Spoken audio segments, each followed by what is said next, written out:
Mas o microfone é muito perto. Bom, ela vai falar primeiro, eu vou deixar desligado por isso. Ela não vai falar no microfone? Faz ela falar. Se fosse você, eu falava. O povo lá no fundo não vai ouvir. Microfone. Você não precisa pôr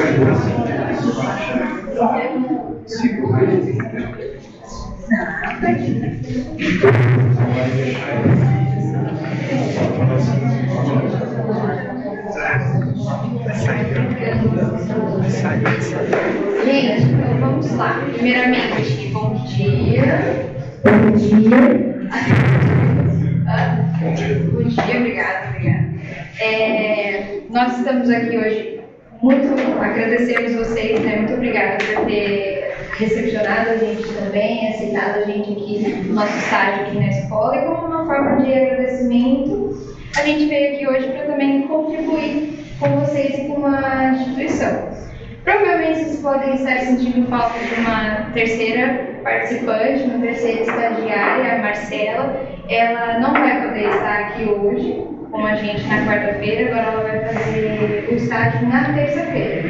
A terça-feira agora vai ficar apenas para acolhimento. Então, se vocês quiserem utilizar aquela questão do acolhimento, conversar, a Marcela vai estar aqui de manhã, na terça-feira, exclusivamente para isso. E nas quartas-feiras nós estamos aqui para trabalhar com vocês e com os alunos também. Não sei se vocês chegaram a vê-la aqui ontem, ela estava aqui, conversou com os alunos, com os professores. Então, esse semestre, por enquanto, nós vamos continuar assim, na terça e na quarta-feira aqui na escola. E aí hoje, a nossa proposta aqui, na verdade, não é fazer uma palestra, ensinar vocês sobre um assunto específico da psicologia, mas sim construir um pensamento, a gente pensar juntos. Nossa proposta é compartilhar um pouquinho com vocês o saber da psicologia e criar oportunidades para a gente poder pensar junto, construir novas ideias, novos pensamentos, construir, desconstruir, reconstruir. E aí eu peço também a participação de vocês, se vocês quiserem fazer perguntas, comentários, fiquem à vontade. Tá bom? Primeira coisa, gente, o primeiro tema que a gente vai abordar é a psicologia escolar. Nós estamos, então, fazendo o nosso estágio dentro da psicologia escolar. E quando vocês pensam, assim, no psicólogo escolar, no psicólogo dentro da escola, quais funções vocês acham que são parte responsável pelo psicólogo escolar? O que vocês acham que o psicólogo faz dentro da escola? Alguma sugestão? Isso é um trabalho muito parecido com o psicólogo, mas a questão de mexer com o Felipe, trabalhar com a ansiedade do aluno que está relacionado com o aprendizado, de repente essa ansiedade afeta a aprendizagem do aluno. Também? Eu já li algumas coisas sobre isso. Sim. Então, a questão da ansiedade dos alunos, dificuldade de aprendizado, um trabalho direto ali com o aluno. Mais alguma outra sugestão? Que vocês pensam assim que é de responsabilidade do psicólogo?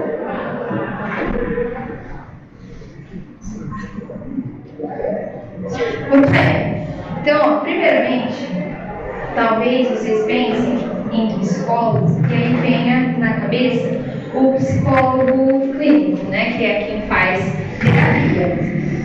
É importante a gente separar o que é o psicólogo clínico e o psicólogo escolar. Primeiro, o psicólogo clínico, que a gente vai para fazer terapia, ele faz um atendimento individualizado para cada pessoa. Para cada pessoa que ele está ali atendendo, o paciente ele vai trabalhar de forma individualizada para o bem-estar daquela pessoa com as demandas específicas daquela pessoa. O psicólogo escolar, o foco dele é o bem-estar coletivo, então é o bem-estar de toda a escola, dos alunos, dos professores, dos funcionários, de todo mundo que está ali fazendo parte daquela instituição. E aí, dentro disso, dentro dentro das funções desse psicólogo escolar, a gente tem entender a instituição de ensino, então ele vai precisar entrar na escola para entender como que aquela escola funciona, como que funcionam os professores, os alunos, quais são as demandas dentro daquela escola, para aí ele também vai poder trabalhar acompanhando os alunos, acompanhando os pais, fazendo reuniões com os pais e as famílias também, fortalecendo aquela escola, mas sempre numa abordagem coletiva. Ele também vai poder orientar os alunos em relação ao futuro deles. Eu sei que vocês têm a tutoria, né, que vocês ajudam os alunos em questões vocacionais, então o psicólogo ele também pode auxiliar nisso, pode aplicar testes de vocacionais para ajudar o aluno também. Formação e apoio aos professores. Nessa questão da formação, ele vai contribuir com o saber de vocês. Então, por exemplo, na questão da ansiedade, hoje em dia a gente tem muitos alunos, não só alunos, mas professores também, com questões de ansiedade elevada, com depressão e vários outros temas dentro da área da psicologia. Então, o psicólogo pode também contribuir com formação, com palestras, com rodas de conversa para fortalecer esse assunto também. E participar na construção do projeto pedagógico e a elaboração de projetos. Dependendo, claro, de cada escola, o psicólogo também precisa, é interessante, fazer parte desse primeiro momento de construir o projeto pedagógico, o modelo pedagógico da escola, para contribuir com os saberes deles sobre a psicologia e os modelos de aprendizagem para auxiliar tanto os alunos quanto os professores. E essa questão da elaboração de projetos é, na verdade, o foco do nosso estágio. É o foco do nosso estágio. O que nós estamos, né? Eu sei que a gente já conversou sobre isso naquele primeiro encontro, mas é importante a gente reforçar também. Qual que é o foco nosso aqui no Porfírio? Primeiro, a gente tem a elaboração de projeto como nosso foco principal. Mas para a gente poder chegar a um projeto, aplicar um projeto na escola, a gente precisa, primeiro, conhecer a escola, conhecer as queixas da escola, então conversar com os alunos, conversar com os professores, conversar com todas as pessoas que estiverem disponíveis para poder falar e a gente também colher essas queixas. A partir do momento que a gente colhe as queixas, a gente transforma essas queixas em demandas. Então, tem muitos alunos falando sobre esse ponto, percebemos essa questão. Então, como que a gente pode fazer para trabalhar esse ponto com os alunos dentro de sala de aula ou com os professores, dependendo então do foco daquela instituição, porque cada escola é diferente, porque a gente trabalha com gente, né, e cada pessoas têm as suas próprias demandas quando estão trabalhando juntas. E aí, a partir daí, a gente monta o projeto e trabalha com os alunos ou com os professores, quem for o foco daquele projeto. Tudo bem até aí? Sobre o nosso trabalho aqui? Muito bem, muito bem. Certo. Deixa eu só lembrar. Ok. Aí, importante. O que nós fizemos até então? Nós estávamos conversando e aplicando dinâmicas e atividades com os alunos dos primeiros anos. Então, nós fomos no primeiro ano A, B, C, D e E. Conversamos com eles, colhemos as queixas, preparamos também algumas atividades dinâmicas para trabalhar a questão da comunicação, porque a gente percebeu nos primeiros anos que a comunicação ali não estava uma comunicação muito saudável. Então a gente entrou com algumas dinâmicas de comunicação não violenta para fortalecer mesmo o relacionamento deles entre eles e deles com professores, com as outras pessoas aqui dentro da escola e também fora, dentro do ambiente familiar.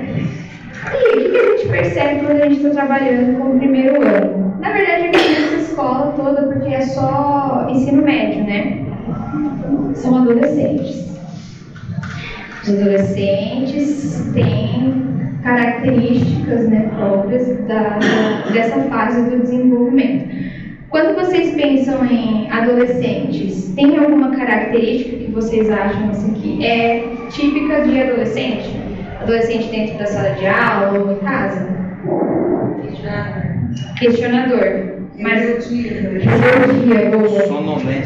Sonolência, boa também. Mais algum? Que é assim, isso aí, coisa de adolescente. Falta de bom senso. Falta de bom senso. Eles estão em fase de transição, estão mudando, crescendo barba, né? Tamanho, tudo, estão em transformação, né? Exato. Muitas mudanças, né? São produzidas, né? Instabilidade, é verdade. Não é criança nem adulto, né? Aquela fase. Cresceu, né? Mas a cabecinha ainda cresce fisicamente, né? Mas e agora, né? O que está acontecendo? Exatamente. Gente, Imediatismo também. Imediatismo. Não tem paciência para que as coisas tenham um processo, né? Então, quer as coisas muito assim pra agora. Vocês percebem isso dentro da sala de aula também, nas aulas? Gente, a adolescência é um período extremamente caótico, apocalíptico, um caos, muita coisa acontecendo ali dentro daquele serzinho. Então, imagina, antes você tinha um corpo de criança, ideias de crianças, e você era tratado como criança.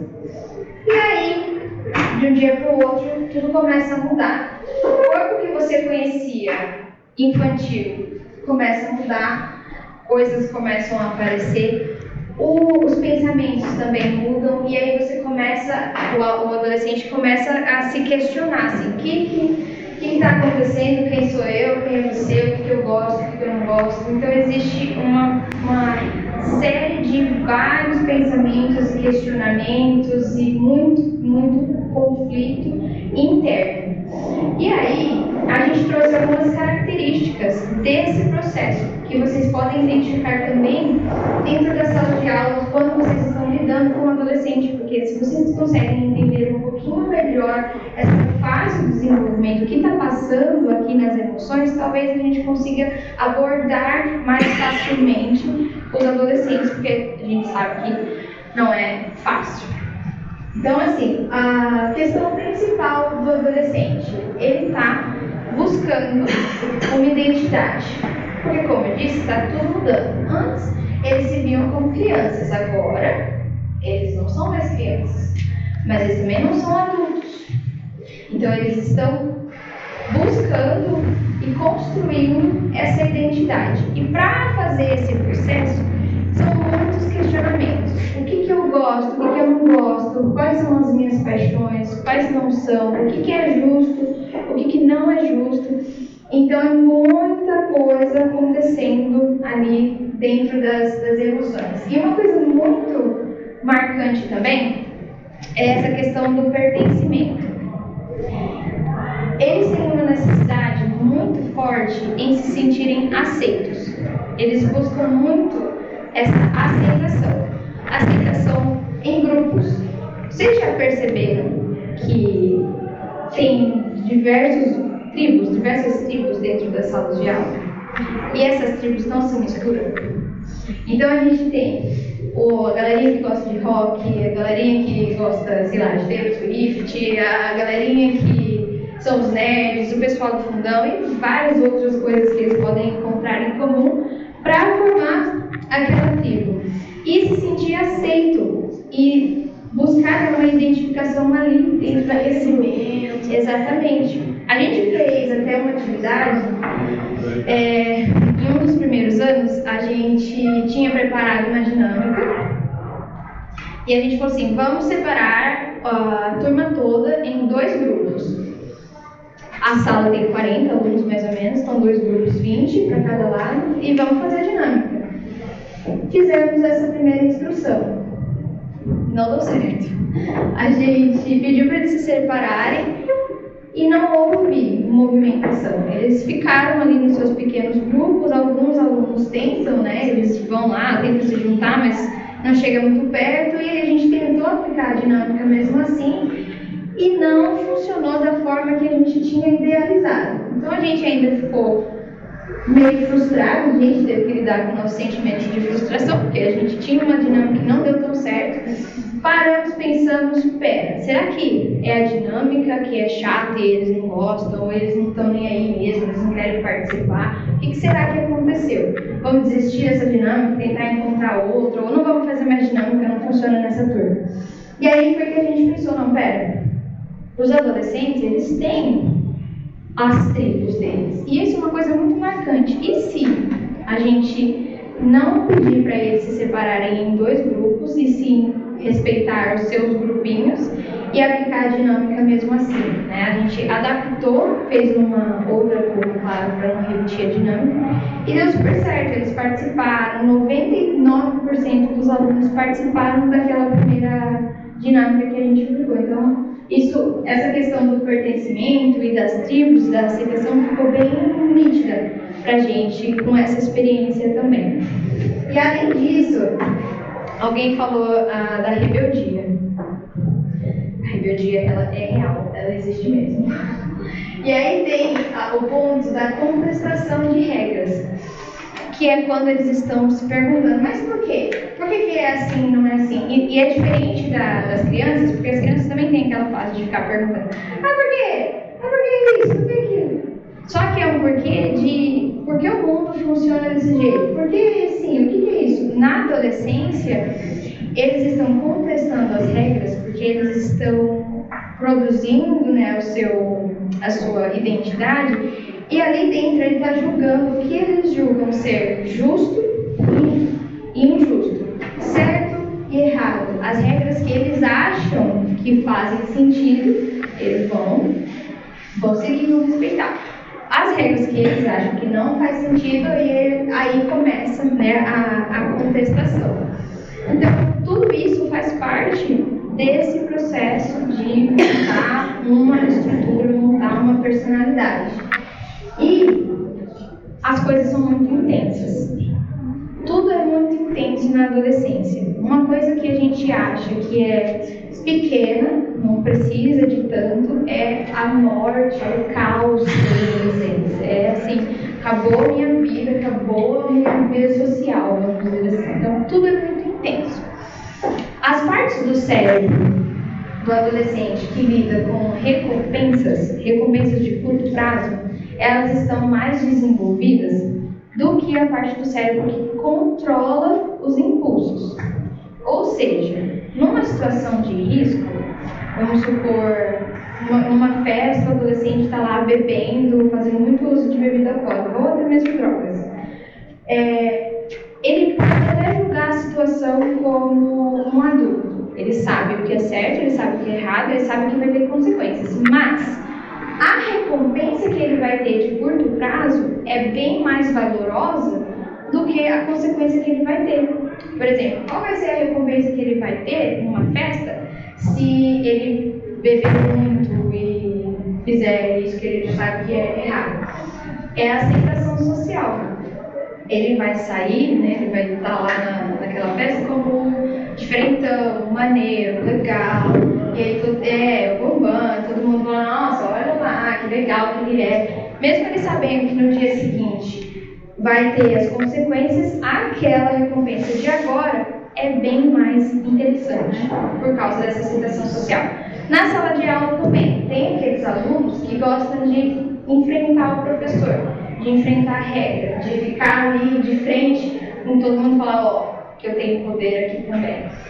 Também está dentro aí dessa recompensa que é imediata, né, de ter essa aceitação social e ser visto como legal. E também tem o professor, né, que bate de frente com a professora, a galera, então... E aí ali, ele ganhou a recompensa dele. Ele conseguiu enfrentar o professor, o pessoal já está achando que ele é super legal, e ele também está contestando as regras, os limites, até onde ele pode ir, até onde essa regra realmente é regra ou não é uma exceção, por que essa regra funciona para mim e não funciona para o outro, por que eu tenho que fazer isso e ele não, por que serve para mim e não para o professor. Então ele está realmente indo até o limite mesmo para ver onde ele pode ir. E tem a questão da identificação, que pode ser, a partir daí, pode ser um ponto que vocês podem usar a favor de vocês também. Porque o adolescente, agora, ele não quer mais só a família. A família, mãe, pai, irmãos, não está mais no pedestal como estava na infância. Agora ele também vai questionar a família. Vai ver o que ele concorda, o que ele não concorda. Ele vai se afastar mesmo da mãe e do pai. E ele vai começar a dar valor às outras pessoas e aos outros relacionamentos. E ele vai buscar se identificar com os outros adultos que estão ao redor dele. E essa questão da identificação é super importante para eles, porque eles também precisam se identificar com outros adultos para ver o que eles concordam, o que eles querem ser, o que eles não querem ser, o que é justo, o que não é. Por quê? Quando eles conseguem um relacionamento com um adulto, vamos dizer assim, um professor, em que eles conseguem estabelecer, eles os dois, o adulto e o adolescente, conseguem estabelecer uma conexão verdadeira, uma conexão afetiva com o significado, você ganha o adolescente. A partir do momento que ele se sente respeitado, considerado como uma pessoa que não é uma criança, mas também não é um adulto, mas também tem as suas opiniões, então ele se sente respeitado, considerado, validado, ele consegue manter uma relação de respeito e se vocês têm coisas em comum, ele se identifica com você. Se não, pelo menos uma relação de respeito na maioria dos casos. Claro que tem exceções, mas essa questão da identificação de conexões verdadeiras e afetivas geram essas identificações e uma relação de respeito também. E tudo isso vai acontecendo ao mesmo tempo, fazendo com que aquela pessoa possa estruturar a personalidade, montar a sua personalidade para assim seguir para a vida adulta e ser fiel à sua personalidade. Agora, imagina um adolescente passando por tudo isso na pandemia. Imagina como foi para esses adolescentes passar por toda essa mudança, todo esse caos durante a pandemia. Porque a pandemia foi extremamente cruel, né, para todos nós, não só para os adolescentes, para todo mundo. A gente teve que conviver com um medo constante. A gente foi privado, né, de realizar atividades físicas ao ar livre, e a gente foi obrigado a fazer o isolamento social. Então, a gente não teve aqui o olho no olho, a conversa, a comunicação, essa troca mesmo social. Nós não tivemos. E isso foi substituído pelas atividades de tela. E o que acontece? Nós tivemos que substituir as atividades sociais por atividades de tela. E aí a gente teve uma conversa com uma neuropediatra e ela trouxe uma visão muito interessante, porque assim, do ponto de vista da neurociência, teve uma queda muito significativa da produção de serotonina e dopamina, que são os hormônios da felicidade e do bem-estar. Então a gente não produziu tanto serotonina e dopamina com as atividades, por exemplo, as atividades físicas que fazem a gente gerar isso, as atividades sociais, a nossa comunicação, a nossa conexão mesmo. E a gente substituiu pelas atividades de tela. Quando a gente está nas atividades de tela, parece uma coisa prazerosa, mas a atividade de tela faz a gente liberar dopamina com noradrenalina. E aí, isso junto é uma química do estresse. Então, amei. Então, obrigada. Como faz?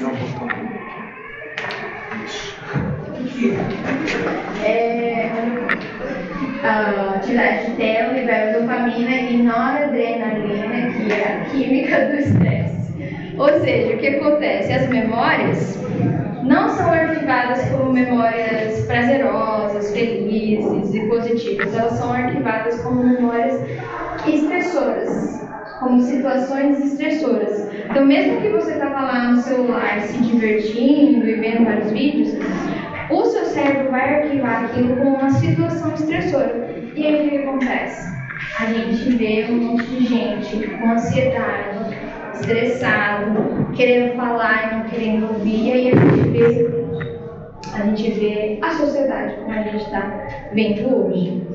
E aí, nessa conversa também com a neuropediatra, ela falou que as idades que mais foram impactadas por causa desse isolamento social foram as crianças de até 3 anos de idade, porque elas não tiveram esse convívio com o mundo, e os adolescentes, porque também não tiveram um convívio com o meio, com as pessoas, com o mundo, para poder desenvolver as habilidades necessárias. E o que a gente está vivendo hoje? Hoje a gente está vivendo um mundo pós-pandemia, porque a pandemia acabou faz pouquíssimo tempo. E o que aconteceu? No retorno às aulas, a gente tirou essas pessoas de um mundo completamente digital, onde eles podiam ir e vir quando queriam, fazendo aula online, não tinha foco e atenção suficiente nas atividades no computador, no celular, e a gente tira eles desse mundo digital e coloca de volta no modelo tradicional. E no modelo tradicional, o que a gente espera deles? A gente espera que eles fiquem na sala de aula, sentados, de frente para o professor, escutando, prestando atenção em 5, 6 horas seguidas de aula. Isso dá certo? Tem dado certo? Não. Os alunos estão quietinhos, olhando para vocês, prestando atenção? E o que sim. Hã? Gustavo, sim? Alguns casos, sim, com certeza, sim. Não são a maioria. Mas isso acaba gerando uma desmotivação muito grande da parte do aluno e da parte do professor também. Porque a gente prepara a aula, a gente espera que eles participem e eles estão em outro lugar, em outro mundo menos ali. Mirelle, isso, sem contar, Mirelle, o problema da defasagem que esses alunos têm, né? Porque eles estavam no processo de aprendizagem, aí pararam. Então, para retomar tudo isso e se sentir incapaz de fazer uma atividade deve ser uma coisa muito frustrante também, com certeza. Né? Com certeza. Tem tudo isso. Sim. Então, a gente coloca eles de volta nesse modelo tradicional, esperando que eles se comportem dessa forma, como se eles tivessem, durante esses 2 anos e mais de pandemia, feito tudo que a gente passou, tudo que foi proposto, a BNCC seguiu, nada mudou, e a gente espera que eles estejam prontos para voltar para a sala de aula. E aí acontece tudo que a gente tem visto acontecer. Por quê? Você falou da defasagem e realmente isso é verdade. A defasagem de conhecimento, né, de cada área, de cada matéria, os pontos lá da BNCC que eles precisam saber em cada série, mas além disso, além dessa defasagem de conteúdo, existiu um impacto gigantesco no treinamento dessas pessoas, no treinamento de funções executivas, das funções executivas e das habilidades sociais. O que são as funções executivas? Vocês já ouviram falar sobre isso? De funções executivas? As funções executivas, todos nós temos, são um conjunto de habilidades que a gente usa para enfrentar situações novas. Por exemplo, vou andar de bicicleta. Andar de bicicleta é uma coisa que eu já sei. Então, se tem uma bicicleta aqui, eu vou subir, vou ativar a minha memória, vou usar a minha memória de trabalho, sem muita energia, né, sem gastar muitos pensamentos, eu vou lá e faço, porque já é uma coisa automática. Eu já sei, igual dirigir, então eu não preciso usar muita energia. Se eu estou em frente a uma situação nova, que eu não sei como resolver aquele problema, e aí entra em questões da vida, mesmo interações, ou questões pedagógicas das escolas, quando a gente está aprendendo conteúdos novos, se eu não sei como eu faço, eu preciso usar as minhas funções executivas para tentar resolver aquele problema e fazer aquilo fazer sentido na minha cabeça. Algumas funções executivas são a inibição, memória de trabalho, flexibilidade cognitiva, planejamento, tomada de decisões, estabelecimento de metas, antecipação, organização, fluidez e vários outros. Então, essas pessoas que ficaram em casa, isoladas, elas não tiveram tantas oportunidades de treinar as funções executivas. E aí volta para o convívio, volta para a escola, para todas as outras áreas da vida, sem ter treinado essas funções executivas e tentando se encontrar, né? Tentando realizar as atividades, tentando fazer como pode com os recursos que tem. E além disso, além de não ter tido tanto esse treinamento das funções executivas, um outro ponto foram as habilidades sociais. As interações. As interações com as outras pessoas ficaram 100% online. Então, toda a interação estava ali, ó, nas mensagens, nos áudios, conversando com o professor pelo computador, e olhe lá, né? Às vezes era só uma mensagenzinha ali no chat, ninguém abre a câmera.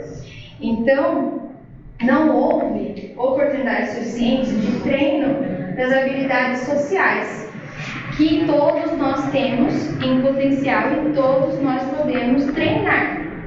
A gente treina com as situações, com os convívios, com as relações. E aí não teve, né? Porque eles não tiveram essa vivência. E aí, alguns exemplos, gente, dessas habilidades sociais que eu estou falando são a comunicação verbal e não verbal de forma clara e eficaz, o trabalho em equipe, a flexibilidade, empatia, escuta ativa e empática, escutar para saber responder e ter uma comunicação ali clara, liderança, assertividade, inteligência emocional, criatividade, autoconsciência, autoconfiança, autorregulação, tomada de decisão, resiliência, extremamente importante, que a gente vê cada vez menos pessoas resilientes, pensamento crítico e a assertividade ali emotiva. Então, assim, não tivemos eles não tiveram, nós também não, tantas oportunidades de vivência para colocar essas habilidades aí em jogo, para treinar, para praticar. E aí a gente volta, né, da pandemia, volta aos convívios e aí a gente vê dentro das salas de aulas, dentro das relações, eles entre eles, não se respeitando, não conseguindo manter uma conversa clara com a outra pessoa. A gente vê muita gente ansiosa querendo falar sobre os próprios problemas e fala, um monte de gente quer falar um em cima do outro e ninguém tem tempo mais para escutar. Ninguém consegue ter essa escuta empática. Então, a gente tem muitas pessoas ansiosas querendo falar e poucas pessoas escutando. E aí a gente vive agora nessa sociedade como a gente tem observado. Então, qual é o som, né, por favor? Então, aqui não está sobrando muito tempo para ouvir. E esse ouvir não é para você ficar assim, eu estou escutando a pessoa, falo. Mas é uma escuta para você poder acolher e ser acolhido. Nesse acolhimento você tira as culpas. mas você não consegue por causa disso, ou eu não consigo por causa disso. A gente tira as culpas e escuta a pessoa, de uma forma assim, sem julgamentos, mas só para escutar. Se você consegue manter, estabelecer essa conexão com outra pessoa, para ela ser escutada, sem se sentir julgada, você já tem uma possibilidade ali melhor de um relacionamento. E é isso que a gente está vivendo hoje. A gente tem muitas crianças, né, e adolescentes com poucas habilidades sociais por decorrência desse tempo de isolamento social. Porém, isso não tem que ser um empecilho, né? Na verdade, isso é um fato, aconteceu, está acontecendo, né? A gente está vendo, mas e aí? Agora que a gente sabe, o que a gente pode fazer, né? Eu acho que o primeiro ponto mais importante de início é a gente ter essa ciência e conseguir acolher. A gente conseguir acolher esses alunos, a gente conseguir ser acolhido também, para ir também conversar com outras pessoas e desenvolver dentro da escola oportunidades de reflexão, oportunidades de acolhimento e oportunidades de desenvolvimento aqui dessas habilidades sociais e, consequentemente, das funções executivas, dentro das aulas, dentro de espaço para os alunos, para os professores, para todo mundo. Tudo bem? Aqui? Estou me entendendo? Alguém tem alguma pergunta, algum comentário que queira fazer? Eu tenho duas dúvidas. Sim. Nos primeiros slides, quando você estava apresentando o ofício do psicólogo escolar, em que momento que ele entra no nosso corpo de funcionários? Ou ele é só por uns estagiários, assim como vocês puderam estar? E a outra, uma pergunta que eu tenho aqui, sobre essa questão do mundo digital e tradicional, talvez é uma questão mais para os meus colegas. Se isso que nós estamos esperando dos alunos com essas habilidades socioemocionais que eles não têm, se isso é só um advento da pandemia ou se sempre foi assim? Tá. Então, a primeira pergunta sobre o psicólogo, ele entra na escola através, dependendo da escola, sabe? Ele entra através dos concursos públicos.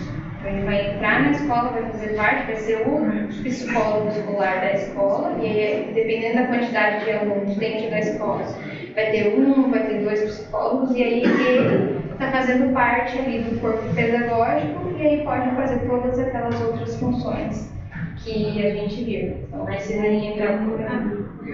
É porque tem uma lei nova, bem recente, que fala que precisa, é obrigatório ter psicólogos dentro de todas as escolas, públicas, privadas, todas. Mas é bem recente, então, e é uma coisa muito necessária. Implementado ainda não há, vai ser implementado, né? Já tem algumas escolas que tem que começar mesmo. Tem que já movimentar para ter. Ah, que bom. As escolas particulares dão mais ênfase para isso, né? A escola pública depende de concurso, então é um pouco mais difícil. Políticas públicas, sim. Então isso entrou uma lei agora, tem concurso aberto para professores, para psicólogos escolares, né? Então, Para o Estado? por estado. Agora, nesse concurso agora. Né? Acho que é o primeiro, né? É o primeiro que vai no Estado, né? Eu não me lembro, pelo menos na minha memória, nunca existiu um concurso para psicólogo. Assim, era péssimo. Isso acontece. Ai, que bom, é um avanço, né? Porque já vem, demorou, né? Demorou, mas que bom que está acontecendo. Porque o Estado sempre coloca lá professor mediador, isso, aquilo, né? Que também é bom, mas a gente não tem formação. A gente não tem capacidade, não tem formação, né? A gente mede lá conflitos, lá, fala. Esses conhecimentos que vocês coloca os panos quentes lá, né? Mas a gente não. Sim. A gente entra para isso, né? Para auxiliar todo o corpo pedagógico a poder lidar com tudo isso que é muito difícil. Exatamente.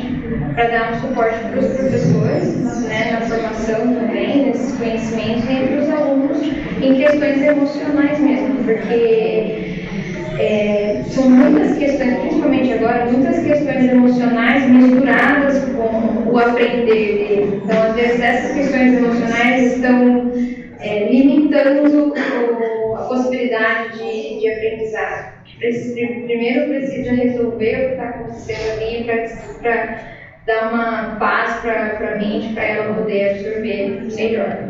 E aí, essa segunda pergunta era da questão do mundo digital, se é um problema de agora, depois com a pandemia, ou se sempre foi assim, tipo, sempre teve esse problema dessas habilidades socioprofissionais, porque é um problema da família, etc. Então, com a pandemia, isso se intensificou, porque foram muitas pessoas isoladas com poucas possibilidades para colocar em prática.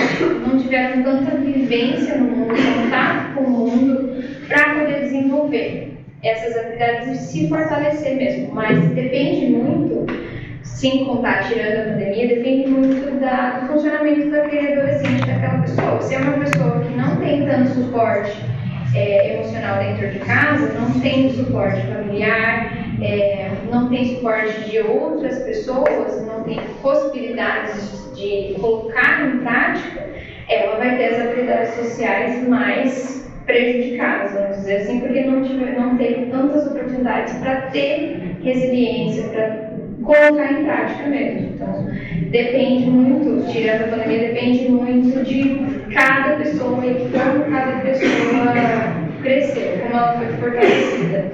É uma questão também de fortalecimento emocional, né? Tudo bem? Tudo bom. Vou fazer a verdade. Quer falar assim? Melhor, né?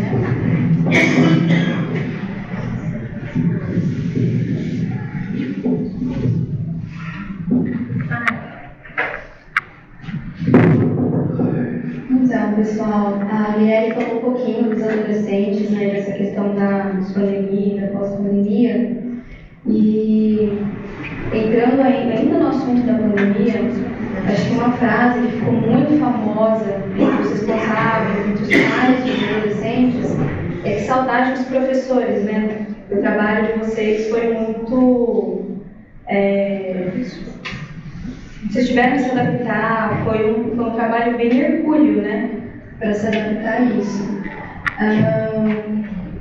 A gente entende que isso deixou muito mais evidente que motivar e orientar crianças e adolescentes é uma tarefa muito complexa, né? Muito desafiadora.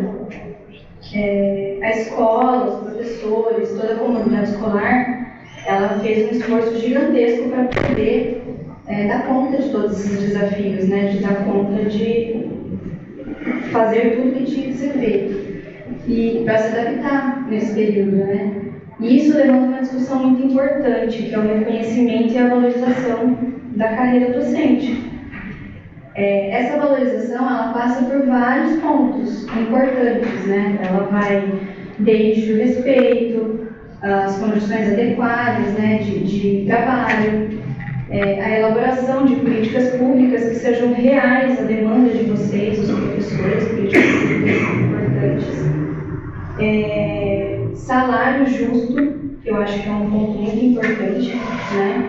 E para além de tudo isso, o olhar para o indivíduo, para cada um de vocês, para a saúde, para o bem-estar, para a saúde mental, emocional, mental. E isso traz um ponto muito importante, que é a fórmula do adoecimento, o estresse, né? Então aqui a gente tem alguns pontos que contribuem para esse adoecimento do professor. Então, rotina atribulada, que vocês preparam aulas, tem leituras, correção de trabalho, correção de prova, às vezes jornada dupla em outras instituições. Então isso demanda um trabalho maior para o professor e isso gera uma sobrecarga, né? Precisa se desdobrar para poder dar conta de tudo isso. Um outro ponto também é a relação entre o professor e o aluno, porque vocês estão lidando com um ser em desenvolvimento, né? E muitas vezes não tem uma estrutura ideal que apoie vocês nesse momento. tanto profissionais psicossociais ou até envolvimento familiar, que é um ponto muito importante também, o apoio da família. Políticas públicas, no autoritarismo, na implementação de políticas públicas, vocês não são convidados para essa discussão, então muitas vezes vem alguma ordem lá de cima que não vai fazer sentido para vocês e vocês vão ser meros executores de tudo isso, né? Mais coisas ainda para fazer. E outros fatores, como falta de políticas públicas voltadas para a saúde de vocês, que é uma coisa que não é muito discutida, não se vê isso, né? Isso não é uma coisa discutida. Reformas educacionais, baixo salário, o piso salarial não está adequado. Retirada de direitos, né? Retirada de direitos. Retirada dos direitos das abonadas da gente, para ir no médico complicado, essas APDs aí que os professores têm que cumprir horário aqui na escola. Mais e mais demandas, né? E tudo isso deixa a gente doente só de pensar, né? Só de pensar nessas coisas já deixa a gente agoniado já. Né? E isso resulta... Não precisa ir longe, a própria pandemia, uma sacanagem que eu até hoje eu não engoli, essa questão que você citou que a gente teve que se desdobrar para trabalhar na pandemia, aprender a lidar com uma série de coisas que a grande maioria não estava habituado, nem sei dizer, programa, software, sei lá o quê, fazer atendimento, fazer gambiarra em casa, para poder filmar, para poder transmitir alguma coisa. Jornadas de trabalho intermináveis. Num certo ponto de vista, a gente trabalhou até mais. Fora do horário, atendia no WhatsApp, atendia isso, aquilo. E aí o governo não considerou esse tempo como tempo de serviço, não contou o tempo de serviço nesses quase 2 anos de pandemia. E isso acarreta vai demorar mais para o nosso quinquênio, para a nossa sexta parte, licença prêmio, seja lá o que for. Então, foi mais uma das sacanagens, né? É triste. É a falta de respeito com a nossa classe. Trabalhador, né? O professor, né? Então, isso muitas vezes gera greves, né? Embora isso seja uma ferramenta de todo trabalhador, né? E acúmulo de cargos, evasão de professores, desmotivação em ensinar. Às vezes até os alunos que tinham a vontade de, vou ser professor, ver uma situação dessa, não quero, não vou, né? O nosso projeto de vida é uma vergonha, mas o meu projeto de vida é me aposentar, gente, daqui pra frente, né? Agora como que a gente vai... Porque a gente tá cansada, né? A gente tá cansada da política, era pra ser esse ano, mais tempo trabalhando para a reforma da Previdência, tudo isso são coisas que vai tirando assim o pique da gente, né? Mas é coisa que a gente quer e deseja. E além de tudo isso, ainda pode gerar condições mais graves, né? Burnout, por exemplo, burnout, cansaço extremo, a falta de vontade de trabalhar, uma doença extremamente grave, né? Uma doença mental.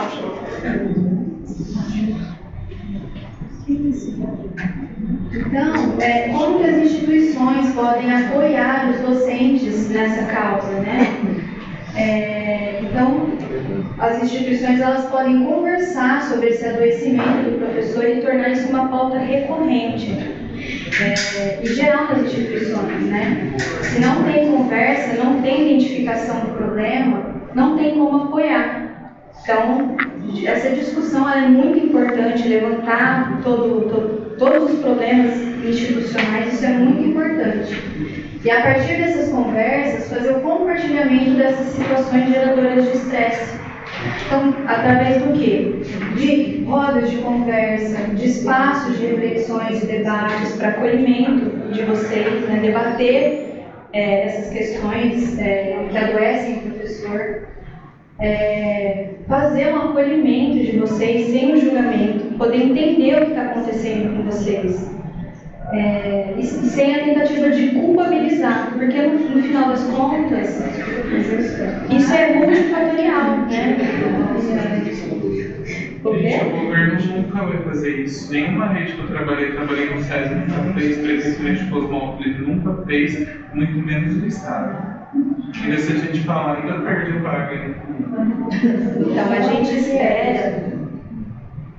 a gente espera que com a entrada dos psicólogos agora, com o concurso público, isso seja possível, porque a gente pode ajudar a pensar numa forma de resolver isso, né? Com os psicólogos dentro das escolas agora, né? Quem sabe essa realidade muda um pouco. E através disso, criar planos de ação para melhorar essas condições, que é mais um papel do psicólogo dentro da escola. Pode passar. Isso é uma luta, isso aí. É uma luta. Isso é uma luta através de greve, através de paralisação, para a gente ter esses direitos também apoiados, porque senão também é uma outra forma, mas senão não vai dar.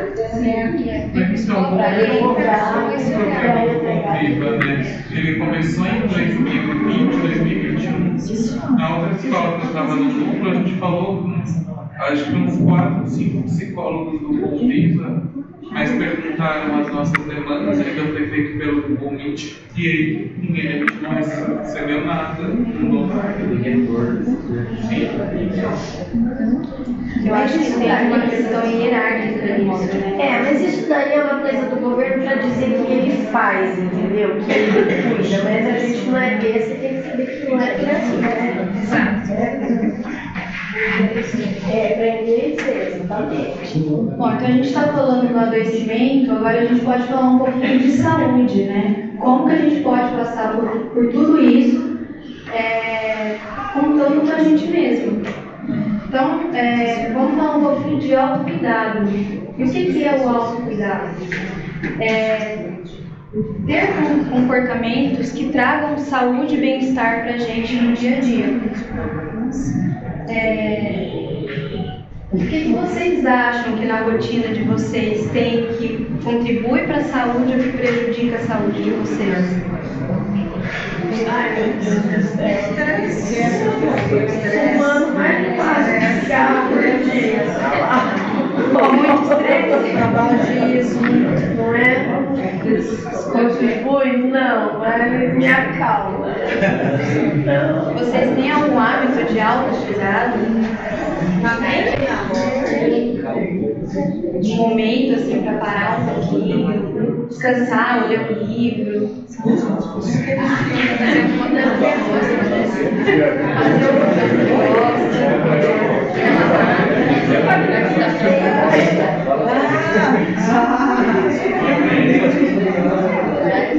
fazer alguma coisa que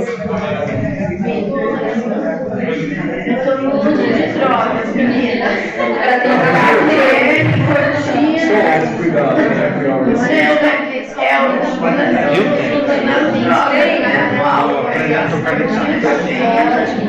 E a calma do colega não menina tocar guitarra.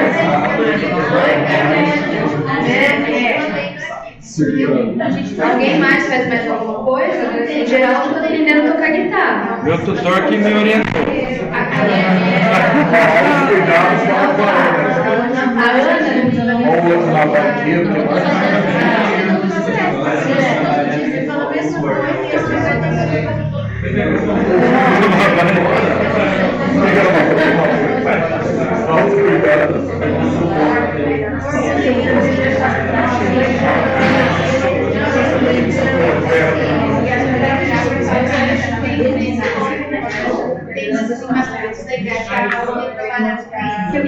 Isso definiu. Então, aqui a gente tem alguns pontinhos assim, de hábitos simples que a gente pode ter para melhorar um pouquinho mais a nossa saúde, né? Então, o autoconhecimento ele é muito importante porque a gente identifica as nossas emoções e como elas influenciam no nosso cotidiano. Então, descobrir algo que a gente gosta de fazer, tirar um tempinho para a gente descobrir isso, fazer yoga, praticar alguma ação religiosa, ler um livro, praticar dança, tocar um instrumento, fazer ciclismo, caminhada, ou até ficar de bobeira em casa, assistir uma Netflix, alguma coisa nesse sentido. Identificar o autoconhecimento é importante também, porque a gente pode avaliar as nossas necessidades e descobrir quais são as nossas limitações também, que pra gente não faz sentido, ou que não tá dando mais, dá uma parada, né? É muito importante também a gente falar o que a gente sente, porque falar esvazia, né? A gente consegue organizar os nossos pensamentos, a fala diminui a tensão, e a psicoterapia é uma boa ferramenta para isso. Alguém que faz terapia? Mais alguém?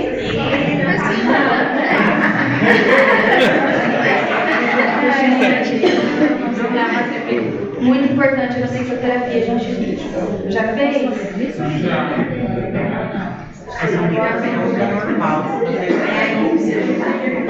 O autocuidado também ele é muito importante, estabelecer uma rotina para a gente poder separar o que é lazer e o que é trabalho.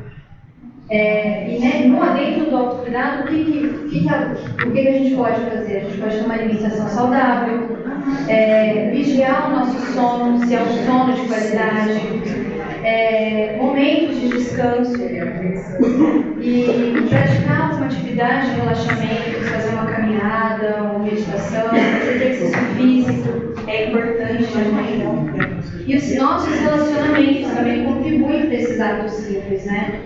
Eles têm um grande impacto no nosso bem-estar. Então, manter contato com os amigos, mandar mensagem, ligar para alguém que a gente gosta, isso é muito importante, contribui muito também para a nossa saúde mental.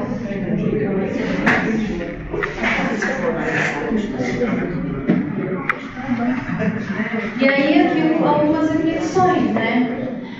Alguns desses atos que vocês podem colocar em prática hoje. Tem algum? Dormir, né? Mas todos estamos precisando, né? Dormir.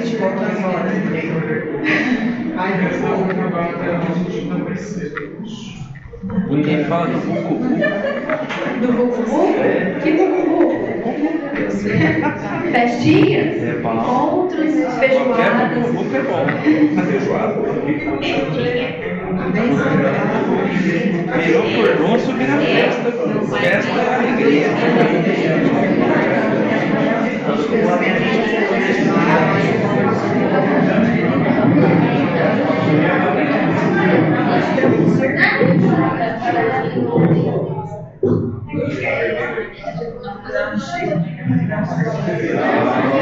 Gente, então assim, a gente está falando um pouquinho sobre o autocuidado, porque ele é a base, o chão, para a gente se manter motivado. Não adianta nada a gente vir aqui fazer uma dinâmica de motivação, um trabalho sobre motivação agora. Eu acho que primeiro a gente precisa olhar para a gente mesmo, a gente precisa cuidar da gente um pouquinho para se sentir um pouco melhor, se sentir um pouco mais motivado e aí buscar outras questões de motivação, porque a motivação ela pode ser, ela é na verdade, tanto interna quanto externa. Então é bom a gente olhar um pouquinho também para dentro, para ver o que a gente está fazendo hoje com a nossa rotina, que está ajudando a trazer mais motivação, trazer um autocuidado e o que não está ajudando. Então, vamos fazer o seguinte: a gente preparou um quiz para vocês, um questionário. Deixa eu pegar. Aqui fica uma lista de diversas atividades de autocuidado. Eu vou pedir para vocês marcar um tique ou um xizinho em tudo que vocês fazem. O que vocês fazem hoje que é de autocuidado. Vocês vão marcar, tem na frente e atrás. E depois a gente vai contar quantos pontos a gente fez, para saber o quão bem a gente está cuidando do nosso autocuidado. Pra gente mesmo, Gerardo, não precisa não. Eu tenho vermelha,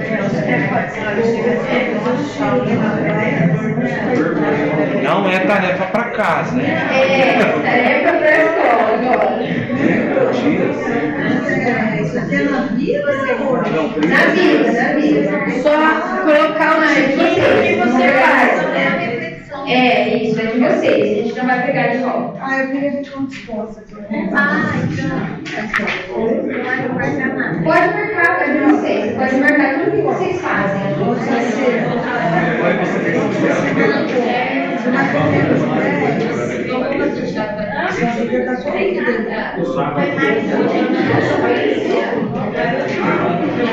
Todo mundo recebeu?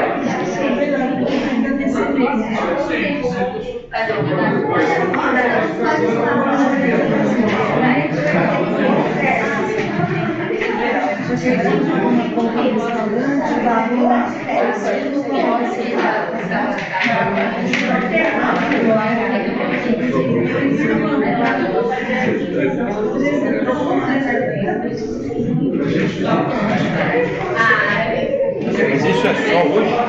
Não, na vida. Na vida, nos últimos 30 dias. Alongamento eu fiz para um pouco. Só no Japão Pilates.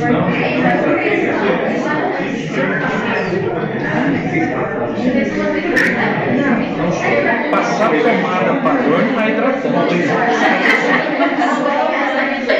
Passou a pomada para o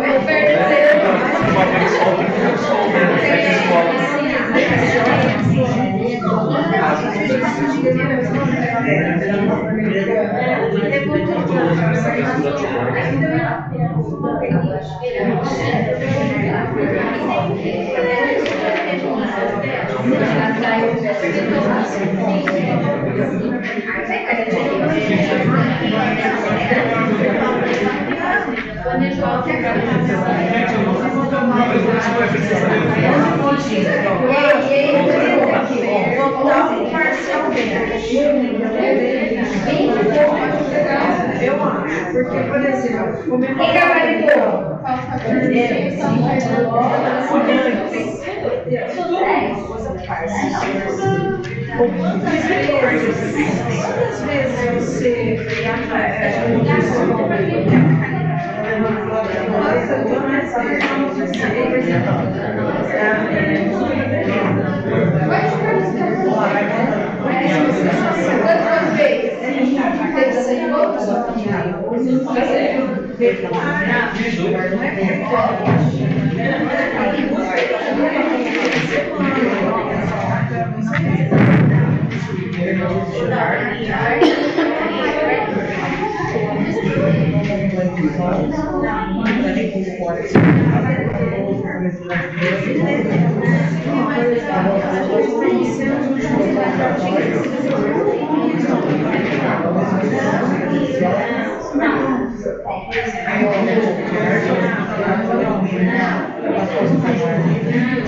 E aí, gente, quantos pontos vocês fizeram?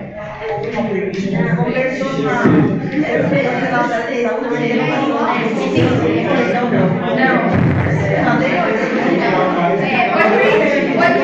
vem.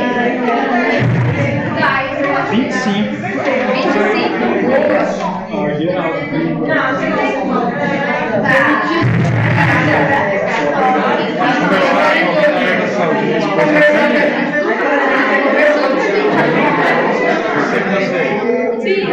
Eu falo não, eu não quero não.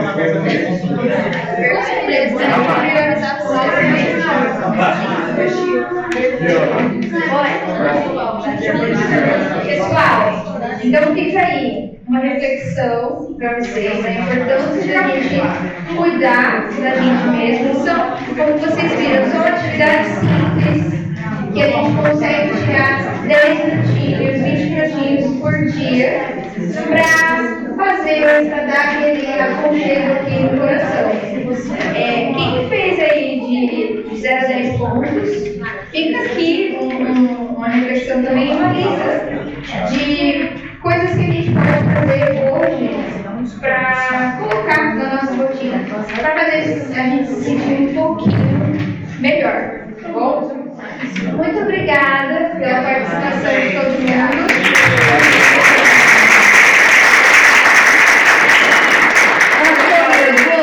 Sim, a gente depois que passa. Obrigada, gente. Estamos aqui 2 semanas e quiser conversar também, desde a quarta agora, aumentou. Quem quiser ser acolhido, podemos acolher também. Certo, muito obrigada.